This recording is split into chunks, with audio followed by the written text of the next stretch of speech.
കുറച്ചുനാൾ മുമ്പ് തിരുവനന്തപുരത്ത് ലഹരിക്ക് അടിമപ്പെട്ട ഒരു 18-കാരന്റെ വാർത്ത ജ്യോതിർഗമയയിലൂടെ പ്രേക്ഷകർക്ക് മുന്നിൽ എത്തിച്ചിരുന്നു. ജീവിതത്തിലേക്ക് തിരിച്ചു കൊണ്ടുവരാനുള്ള ശ്രമങ്ങൾക്കിടെ ആ കുട്ടി ഒരു കേസിൽ പ്രതിയായി. ലഹരിക്ക് അടിമപ്പെട്ടവരെ ജീവിതത്തിലേക്ക് തിരികെ എത്തിക്കുക എന്നത് ശ്രമകരമായ ദൗത്യമെന്ന് വിമുക്തി ജില്ലാ കോർഡിനേറ്റർ വിഘ്നേഷ് പറയുകയാണ്. കടുത്ത പെരുമാറ്റ വൈകല്യമുള്ള 18-കാരന്റെ പിന്നാലെ തന്നെയുണ്ട് എക്സൈസും വിമുക്തിയും 24ഉം. അലക്സ് റാം മുഹമ്മദ് തയ്യാറാക്കിയ റിപ്പോർട്ടിലേക്ക്. ലഹരിക്ക് അടിമപ്പെട്ട തിരുവനന്തപുരത്ത് ഒരു 18 വയസ്സുകാരൻ്റെ കഥ നമ്മൾ കഴിഞ്ഞ കുറച്ച് ദിവസങ്ങളായി സംസാരിക്കുന്നുണ്ട്. എക്സൈസും 24ഉം അവന് പിന്നാലെയുണ്ട്. അവനെ തിരിച്ച് ജീവിതത്തിലേക്ക് കൊണ്ടുവരുന്നതിനുള്ള സത്വരമായ ഇടപെടലും നടപടികളുമാണ് എക്സൈസിൻ്റെ ഭാഗത്തു നിന്ന്, പ്രത്യേകിച്ച് വിമുക്തിയുടെ ഭാഗത്തു നിന്നുണ്ടാകുന്നത്. ഈ കുട്ടിയെ, ഈ 18 വയസ്സുകാരനെ നിരന്തരമായി കാണാനുള്ള ശ്രമവും അവനെ ചെയ്യാനും അവനിൽ നിന്ന് എങ്ങനെ ഈ ലഹരിയെ മാറ്റിയെടുക്കാം എന്നുള്ളതിനുമൊക്കെ ശ്രമിച്ചുകൊണ്ടിരിക്കുകയാണ് വിമുക്തി. അതിനിടയ്ക്കാണ് ഇത്തരം കുട്ടികളിൽ ഉണ്ടാകുന്ന ബിഹേവിയറൽ ഇഷ്യൂ അത് ഇവനുമുണ്ട്. ഇവനൊരു കേസിൽ പോയി ചാടിയതും ഇപ്പോൾ മനസ്സിലാക്കുന്നത് ജയിലിലാണ്. 45 ദിവസത്തെ റിമാൻഡിൽ കൂടെയുള്ള മറ്റ് കൂട്ടുകാർക്കൊപ്പം ജയിലിലാണ് ഈ 18 വയസ്സുകാരൻ. വിമുക്തിയുടെ കോർഡിനേറ്റർ നമുക്കൊപ്പം ഉണ്ട്, വിഘ്നേഷുണ്ട്. നമ്മളിത് പ്രതീക്ഷിച്ചതാണ്, ഇവൻ്റെ ഒരു ബിഹേവിയറൽ ഇഷ്യൂ ഒക്കെ കൊണ്ട് തന്നെ നമ്മളിത് പ്രതീക്ഷിച്ചതാണല്ലേ? അതെ. അത് നമ്മൾ മുമ്പ് സംസാരിച്ചപ്പോൾ സമയത്ത് തന്നെ ഇതിനെക്കുറിച്ച് കൂടുതൽ കാര്യങ്ങൾ നമ്മൾ സംസാരിക്കുകയുണ്ടായി. ഈ കുട്ടിയിൽ ആദ്യത്തെ ദിവസം ഞാൻ പറഞ്ഞിരുന്നു, വിമുക്തിയുടെ മെൻറ്റർമാർ പോയി കണ്ടിരുന്നൊരു കാര്യം പറഞ്ഞിരുന്നു. അന്ന് ഒരു ദിവസമാണ് ഇവൻ നമ്മളോട് അത്യാവശ്യം ഒന്ന് സഹകരിച്ചെന്ന് സംസാരിച്ചിരുന്നത്. അതിനുശേഷം പിന്നീട് സംഭവിച്ചതെന്ന് വെച്ച് കഴിഞ്ഞാൽ, ഞങ്ങൾ നിരന്തരം ഇവനെ കോൺടാക്ട് ചെയ്യാൻ ശ്രമിച്ചിരുന്നെങ്കിലും നമ്മുടെ അടുത്തേക്ക് ഇവൻ വരുന്നില്ല. തീർത്തൊരു നിസ്സഹരണപരമായിട്ടുള്ള ഒരു അവസ്ഥയായിരുന്നു. ഞങ്ങൾ ഫോൺ ചെയ്യുന്ന സമയത്ത് എടുക്കും, പിന്നെ നമുക്ക് പിറ്റേ ദിവസം കാണാമെന്ന് പറയും, പക്ഷേ കാണുന്നില്ല. പിന്നെ വീണ്ടും നമ്മൾ വിളിക്കും അവനെ. നമുക്കോട്ട് യാതൊരു വിധത്തിലുള്ള സഹകരണം ആ കുട്ടിയുടെ ഭാഗത്തുനിന്നുണ്ടായില്ല. പക്ഷേ നമ്മൾ വീട്ടുകാരെപ്പോഴും നമ്മളായിട്ട് സപ്പോർട്ടീവായിരുന്നു. സാറ് എങ്ങനെയെങ്കിലും നമുക്ക് മകനെ തിരിച്ചു കൊണ്ടുവരണം എന്നുള്ളൊരു താല്പര്യം തന്നെയാണ് അവർ കാണിച്ചിരുന്നത്. അങ്ങനെ ഒരു എനിക്കൊന്ന് 5-6 ദിവസം ഞങ്ങൾ നിരന്തരം ഇതിനു വേണ്ടി പുറകെ പോയിട്ടുണ്ടായിരുന്നു, പക്ഷേ കിട്ടിയിരുന്നില്ല. അങ്ങനെ ഇരിക്കും ഞങ്ങളൊരു ദിവസം രാവിലെ ഇവൻ വീട്ടിൽ നിൽക്കുന്ന സമയം പ്രതീക്ഷിച്ച് ഒരു 9 മണിക്ക് സമയത്ത് ഞങ്ങൾ വിമുക്തിയിലെ മെൻറ്ററിൽ ഒരാൾ പോയിരുന്നു. പക്ഷേ അന്നത്തെ ദിവസം വളരെ മോശമായൊരു അനുഭവമാണ് കുട്ടിയുടെ ഭാഗത്തു നിന്നുണ്ടായത്. അവൻ വളരെ അബ്യൂസീവായിട്ടുള്ള ലാംഗ്വേജ് ഉപയോഗിക്കുകയും അഗ്രസീവായിട്ട് ബിഹേവ് ചെയ്ത്, എന്തോ എനിക്ക് തോന്നുന്നു ഒരു പക്ഷേ കുട്ടി ലഹരി ഉപയോഗിച്ചിരുന്നിരിക്കാം, തലേ ദിവസമോ അതിന് മുമ്പോ ലഹരി ഉപയോഗിച്ചിരുന്നിരിക്കാം. വളരെ അബ്യൂസീവായിട്ടൊരു ഇതുണ്ടായി. അപ്പോൾ അന്ന് അദ്ദേഹം എന്നെ വിളിച്ചു വെച്ചാൽ എന്താണ് ചെയ്യേണ്ടത്? ഞാൻ പറഞ്ഞു ഒന്നുമില്ല, നെക്സ്റ്റ് തിരികെ പോരൂ, accept them as they are എന്നുള്ളതാണ്, അവനെ അങ്ങനെ അംഗീകരിക്കുക എന്നുള്ളതാണ്, തിരിച്ചു പോരൂ എന്ന് പറഞ്ഞു. ശേഷവും ഞാനും ബഹുമാനപ്പെട്ട AEC വിമുക്തി മാനേജറുമായിട്ട് വീട്ടിൽ പോയി അവൻ്റെ സർട്ടിഫിക്കറ്റ്സ് കളക്ട് ചെയ്ത കാര്യം എന്ന് പറഞ്ഞു. അമ്മയുമായിട്ട് സംസാരിച്ചു. അപ്പോൾ ഇവന് പേടിയുണ്ട് എന്നുള്ള കാര്യമാണ് അമ്മ പറഞ്ഞത്. അങ്ങനെ എനിക്ക് മനസ്സിലായി, ഇത് ഈ രീതിയിൽ പോയാൽ അത്ര പെട്ടെന്ന് അവൻ നമ്മളിലേക്ക് നമ്മൾ ഉദ്ദേശിച്ച രീതിയിലേക്ക് പെട്ടെന്ന് നമുക്ക് അവനെ മാറ്റിയെടുക്കാൻ ബുദ്ധിമുട്ടുണ്ടാകുമെന്ന് മനസ്സിലായി. അങ്ങനെ ഞങ്ങളൊരു അച്ഛനോടും അമ്മയോടും ഒന്ന് സംസാരിച്ച് നമുക്ക് മറ്റൊരു രീതിയിൽ ഇവനൊന്ന് അപ്രോച്ച് ചെയ്യാം എന്ന പ്ലാനൊക്കെ തയ്യാറാക്കിയിരുന്നതിൻ്റെ പ്രത്യേക ദിവസം നിർഭാഗ്യവശാൽ, അല്ലെങ്കിൽ വളരെ അത്ര ശുഭകരമായിട്ടുള്ള കാര്യമല്ല സംഭവിച്ചത്, ഒട്ടും പ്രതീക്ഷിക്കാതെ തന്നെ ഇവൻ പോലീസിൻ്റെ പിടിയിലായതിൻ്റെ കാരണം ഒരു യൂബർ വിളിച്ചതുമായി ബന്ധപ്പെട്ട് ഇവർ സുഹൃത്തുക്കൾ ചേർന്ന് മറ്റൊരു സ്ഥലത്തേക്ക് എന്തോ പോകാൻ നിൽക്കുന്ന സമയത്ത് യൂബറിനെ വിളിക്കുകയും യൂബറിലെ ഡ്രൈവർ ഇത്ര നിശ്ചിത ആളുകൾ മാത്രമേ അതിനകത്ത് കയറ്റാൻ പാടുള്ളൂ എന്ന് പറയുകയും അതുമായി ബന്ധപ്പെട്ടൊരു തർക്കം ഉണ്ടാവുകയും ആ തർക്കം ആക്രമണത്തിലേക്കും മറ്റു പ്രശ്നങ്ങളിലേക്കും ചെന്നെത്തും എന്നുള്ളതാണ്. ആ സമയത്ത് ലഹരി യൂസ് ചെയ്തിരുന്നേക്കല്ലേ? ഇരുന്നിരിക്കാം. കാരണം ഒരു കൂട്ടത്തിലുണ്ടായിരുന്നു, ഒരു കുട്ടി മാത്രമല്ല, ഒരു 10 പേരിൽ കൂടുതലുണ്ടായിരുന്നു എന്നുള്ളതാണ് നമുക്ക് കിട്ടിയുള്ള റിപ്പോർട്ട്. അപ്പോൾ വീണ്ടും നമുക്ക് ഇവനെ അപ്രോച്ച് ചെയ്യേണ്ടതുണ്ട്. അപ്പോൾ വിടാൻ തയ്യാറല്ല നമ്മൾ പരമാവധി ഇവനെ അങ്ങ് വിട്ട് കളയുകയാണ്. നമുക്ക് ഡെഡ് എൻഡുകളില്ല, ഒരാളെ സംബന്ധിച്ച് ഡെഡ് എൻഡുകൾ നമ്മളെ സംബന്ധിച്ചില്ല. നമുക്ക് തീർച്ചയായിട്ടും ഇവനിൽ പുതിയ കാര്യങ്ങൾ ചെയ്തുകൊണ്ട് ഇവനെ എങ്ങനെയെങ്കിലും അപ്രോച്ച് ചെയ്ത് നമുക്കൊരു ലക്ഷ്യമുണ്ട്, എങ്ങനെയെങ്കിലും നമുക്ക് ഇവനെ പഴയ ജീവിതത്തിലേക്ക് തിരികെ കൊണ്ടുവരിക എന്നുള്ളത്. അപ്പോൾ വീണ്ടും ജില്ലാ ജയിലിലേക്കാണ്, പൂജപ്പുര ജില്ലാ ജയിലിലേക്കാണ് ആളെ മാറ്റിയിട്ടുണ്ടായിരുന്നത്. വിമുക്തി നമ്മൾ ഡെപ്യൂട്ടി കമ്മീഷണർ ശ്രീ ശുഭ് സാറുമായിട്ട് സംസാരിച്ചു. അപ്പോൾ അദ്ദേഹത്തിൻ്റെ നിർദ്ദേശാനുസരണം തന്നെ നമ്മൾ ജയിലിലേക്ക് പോയി. അങ്ങോട്ട് നമ്മൾ പോവുകയാണ്. അപ്പോൾ ജില്ലാ ജയിലിലേക്ക് അവിടുത്തെ വെൽഫെയർ ഓഫീസറിൻ്റെ കൂടി സഹകരണത്തോടുകൂടി നമ്മൾ ആ കുട്ടിയെ കണ്ടു. അവിടെ വെച്ച് കാണുമ്പോഴും തീർത്തും ഒരു നിഷേധാത്മകമായിട്ടുള്ളൊരു രീതിയിലാണ് അവൻ സംസാരിക്കുന്നത്.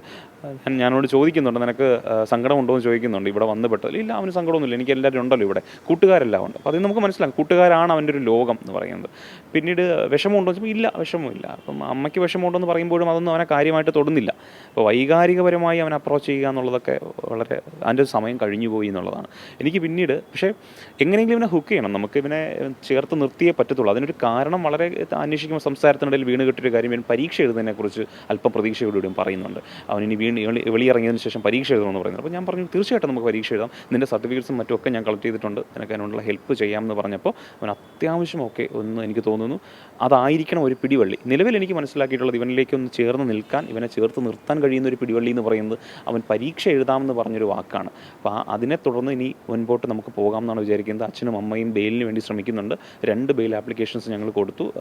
പക്ഷേ അത് 2 റിജക്റ്റ് ചെയ്യപ്പെട്ടു. പിന്നെ അടുത്ത് ബെയിൽ ആപ്ലിക്കേഷൻ ശ്രമിക്കുന്നുണ്ട്. പക്ഷേ ഇറങ്ങിക്കഴിഞ്ഞതിന് ശേഷം ഇവൻ്റെ പിയർ ഗ്രൂപ്പ്സ് ചേഞ്ച് ചെയ്യിപ്പിക്കണം എന്നുള്ളത് വളരെ ഇമ്പോർട്ടൻ്റ് ആണ്. അതിനു വേണ്ടിയുള്ള ശ്രമങ്ങളാണ് നമ്മളിനി നടത്തുന്നത്. എല്ലാവിധ പിന്തുണയും സഹകരണവും ഒക്കെ ഡെപ്യൂട്ടി കമ്മീഷണറുടെ ഭാഗത്തുനിന്നും എക്സൈസ് വകുപ്പിൻ്റെ ഭാഗത്തുനിന്നൊക്കെ നമുക്കുണ്ട്. കാരണം നമ്മൾ എല്ലാം അപ്ഡേറ്റ് ചെയ്യുന്നുണ്ട്. നമുക്ക് ഒരുപാട് ജോലികളുണ്ട്. പക്ഷേ എന്നാൽ പോലും അതിനോളം പ്രധാനപ്പെട്ടതാണ് ഈ ഒരു കാര്യവും.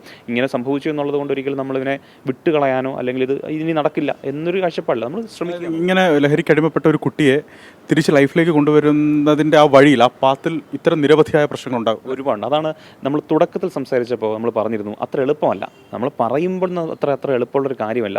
ഇതൊരു ലോങ് ടൈം പ്രോസസ്സാണ്.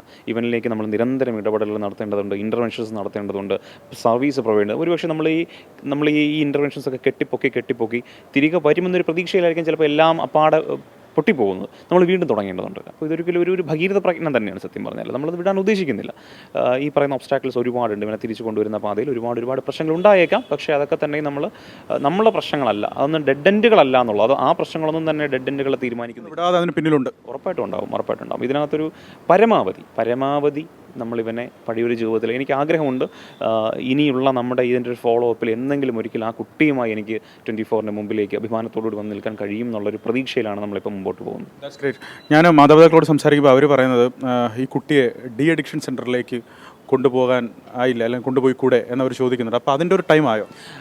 അത് ഈ മുൻപൊരു തവണ ഈ മാതാപിതാക്കൾ ഈ കുട്ടിയെ ഡിഡക്ഷൻ സെൻറ്ററിലേക്ക് കൊണ്ടുവരുന്നു. പക്ഷേ അതൊരു തെറ്റായ രീതിയിൽ തെറ്റായ സമയത്തായിരുന്നു എന്നാണ് എൻ്റെ അഭിപ്രായം.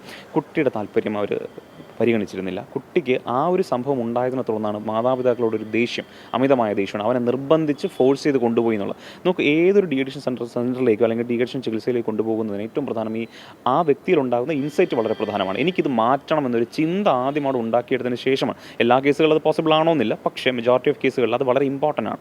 ഈ കുട്ടി വളരെ പ്രതിഷേധിച്ചിരുന്നു. അവനെ ഈ ഡീഅഡിക്ഷൻ ചികിത്സയിലേക്ക് കൊണ്ടുപോകുന്നതിന് വളരെയധികം പ്രതിഷേധം ഉണ്ടായിരുന്നു. അവനൊട്ടും താല്പര്യം ഉണ്ടായിരുന്നില്ല.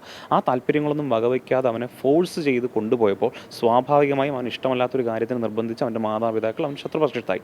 അതൊരു നെഗറ്റീവ് ഇമ്പാക്റ്റ്, ഒരു കൗണ്ടർ എഫക്റ്റാണ് സത്യം പറഞ്ഞാൽ ഉണ്ടാക്കിയത്. അപ്പോൾ ഇപ്പോൾ ഉടനെ നമ്മൾ അതിനെക്കുറിച്ച് ചർച്ച ചെയ്യുന്നില്ല. അവനോട് ഡീഅഡിക്ഷൻ സെൻറ്ററിനെ കുറിച്ചൊന്നും പറയുന്നില്ല. ചികിത്സ പതിയെ മാത്രം നമ്മൾ ആദ്യം അവനോടൊന്ന് അടുത്ത് ചെല്ലണം. അല്ലെങ്കിൽ ഇയാൾ എന്നെ ഉപദ്രവിക്കാൻ വന്ന ഒരാളല്ല എന്നൊരു തോന്നൽ അവനുണ്ടാകണം. ശേഷം മാത്രമേ നമുക്ക് സജസ്റ്റ് ചെയ്യാൻ കഴിയും. ഇല്ല എന്നുണ്ടെങ്കിൽ അവൻ ഇപ്പോഴും വിശ്വസിക്കുന്നത് അവനെ പിടിച്ചുകൊണ്ട് പോകാൻ വന്ന ഒരാൾ, അവനെ ഉപദ്രവിക്കാൻ വന്ന ഒരാൾ, മാതാപിതാക്കളോടൊപ്പം നിന്ന് തന്നെ അവനെ ഡീഅഡിക്ഷൻ സെൻറ്ററിലേക്ക് കൊണ്ട് തള്ളാൻ നിൽക്കുന്ന ഒരാൾ എന്നൊരു ചിന്താഗതിയാണ് അവനുള്ളത്. അത് മാറണം. അതുകൊണ്ടാണ് പറഞ്ഞത് നമുക്ക് കൂടുതൽ സമയം എടുത്തുകൊണ്ട് മാത്രമേ ഇത് ചെയ്യാൻ പറ്റത്തുള്ളൂ. ഡീഅഡിക്ഷൻ ചികിത്സ വേണം. പക്ഷേ അതിന് അവൻ്റെ എൻവയോൺമെൻറ്റ്സിൽ ചേഞ്ചസ് ഉണ്ടാകണം. കൂട്ടുകാരിൽ നിന്ന് അവനെ പതുക്കെ മാറ്റേണ്ടതുണ്ട്. ആ രീതിയിൽ ആക്കിയതിന് ശേഷം ഉറപ്പായിട്ടും ഡീഅഡിക്ഷൻ സർവീസ് നമുക്ക് വേണം. തുടക്കത്തിൽ നമ്മൾ സൂചിപ്പിച്ചു അവന് സോഷ്യൽ സപ്പോർട്ട് ആവശ്യമാണ്, എൻവയോൺമെൻറ്റൽ ചേഞ്ചസ് അവന് ആവശ്യമാണെന്നുള്ളത്. ആ തരത്തിലാണ് നമ്മൾ ഇനി അങ്ങോട്ട് ഇടപെടേണ്ടത്. ദുർഘടമായ ഒരു പ്രോസസ്സാണ് ലൈഫിലേക്ക് കൊണ്ടുവരിക എന്നുള്ളത്. തീർച്ചയായിട്ടും ദുർഘടം തന്നെയാണ്. പക്ഷേ അത് പ്രൊഫഷണലി നമ്മളത് അപ്രോച്ച് ചെയ്യുമ്പോൾ അതൊരു ദുർഘടമെന്ന് നമുക്ക് പറയാൻ കഴിയില്ല. ഈ കുട്ടിയുടെ ഒരൊറ്റ സമീപനത്തിൽ തന്നെ നമുക്ക് ഇത് നന്നാവില്ല, ഇവനിനി ശരിയാവില്ല എന്നിട്ട് അങ്ങനെയല്ല നമ്മൾ ചെയ്യേണ്ടത്. നമ്മൾ തീർത്തും ഒരു പ്രൊഫഷണൽ അപ്രോച്ചാണ്. അതുകൊണ്ട് തന്നെ അക്സെപ്റ്റ് ദ പേഴ്സൺ എന്നുള്ളതാണ്. അത്തരത്തിൽ ഇതാണ് അതിൻ്റെ ഒരു വഴി. നമ്മൾ സൂചിപ്പിച്ചതുപോലെ ഒരു ലോങ് ടേം പ്രോസസ്സാണ്. പലവിധമായ ഒബ്സ്റ്റാക്കിൾസ് ആ വഴികളിൽ ഉണ്ടാകും. അത്തരമൊരു രീതിയിലൂടെയാണ് ആ കുട്ടി ഇപ്പോൾ കടന്നു പോകുന്നത്. പൊതുസമൂഹം അറിയണം, പെട്ടെന്ന് ലഹരിക്കടിമപ്പെട്ട ഒരു കുട്ടിയെ അല്ലെങ്കിൽ ഒരു വ്യക്തിയെ വളരെ പെട്ടെന്ന് ജീവിതത്തിലേക്ക് തിരിച്ചു കൊണ്ടുവരാൻ സാധിക്കില്ല. അതിന് വളരെയേറെ കാലത്തെ ഭഗീരഥ പ്രയത്നമുണ്ട്. എന്താണെങ്കിലും എക്സൈസും വിമുക്തിയും അതിന് പിന്നാലെ ഉണ്ടെന്ന് അവർ അറിയിക്കുന്നുണ്ട്. അവർ പറയുന്നു, നമുക്ക് ഉറപ്പ് തരുന്നുണ്ട്. ആ കുട്ടിക്ക് പിന്നാലെ തന്നെയുണ്ട്. അവനെ ജയിലിൽ നിന്ന് ഇറക്കുന്നതിനുള്ള നടപടി, ഒപ്പം അവന് പരീക്ഷ എഴുതുന്നതിന് വേണ്ടിയുള്ള നടപടി, അവൻ്റെ പശ്ചാത്തലം, അവന് നല്ലൊരു പശ്ചാത്തലം ഒരുക്കി കൊടുക്കേണ്ട നടപടി, അതിനെല്ലാം വിമുക്തി അതിൻ്റെ പിന്നാലെ തന്നെയുണ്ട്. 24-ഉം ഒപ്പമുണ്ട്. അലക്സ്, റാം മുഹമ്മദ്, 24, തിരുവനന്തപുരം.